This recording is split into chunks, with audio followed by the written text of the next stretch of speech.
ya, supaya meskipun dia tak terdefinisi, paling tidak orang-orang itu bisa tahu nilai yang paling mendekati kayak gitu. Cuman untuk melihat nilai yang paling mendekati kayak gini, misalnya nilai yang mendekati dari satu berapa?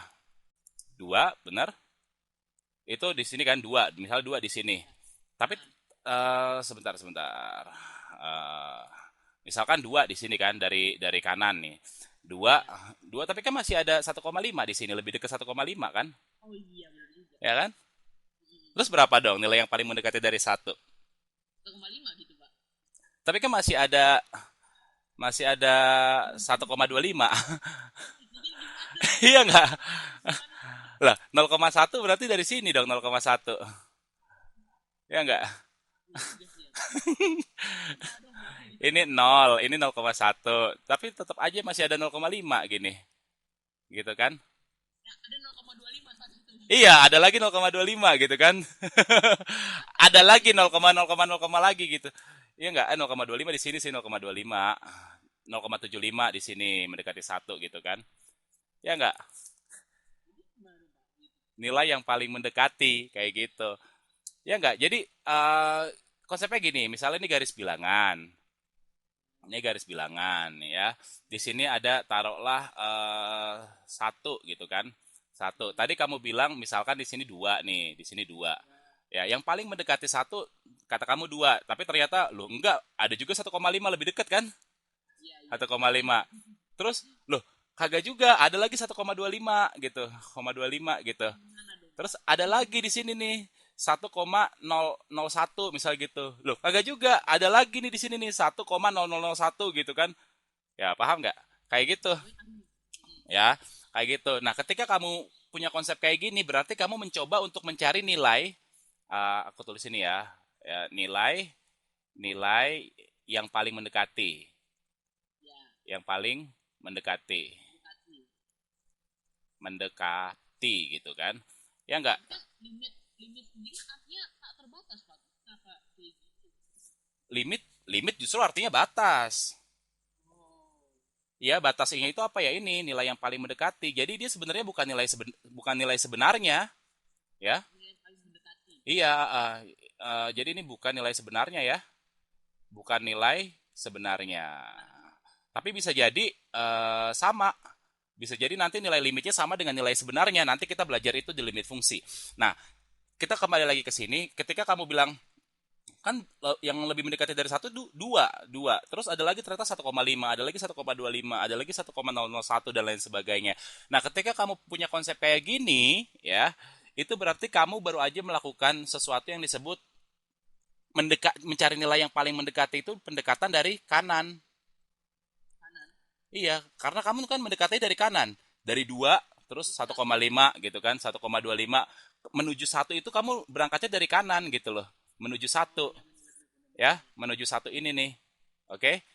Nah, Iya. tapi tadi kamu juga sebutin ada lagi 0,5. 0,5. Oke.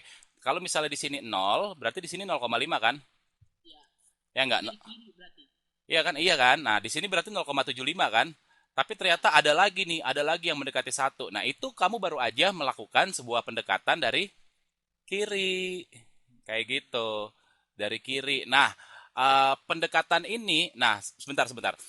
Satu poin lagi yang penting. Sementara nilai satu kita kan baik dari kanan maupun dari kiri, kita kan sama-sama mendekati menuju angka satu. Mm-mm. Oke. Nah, satu inilah nantinya yang disebut sebagai, ini ya, satu inilah nanti yang disebut sebagai titik titik limit.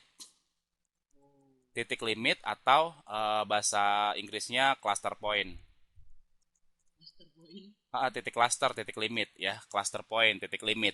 Nah, ketika ini kan ada pendekatan dari kanan, ada pendekatan dari Kiri. kiri gitu kan, ada pendekatan dari kanan, ada pendekatan dari kiri. Kiri. Nah, pendekatan dari kanan ini notasinya adalah kayak gini nih, notasi limitnya nih ya, notasi limitnya kayak misal limit limit ini limit fungsi ya, limit Ya. limit fungsi x dari x mendekati c, misalnya gitu. C itu adalah cluster point ya. Oh, C-nya di sini sama dengan satu ya, di sini ya.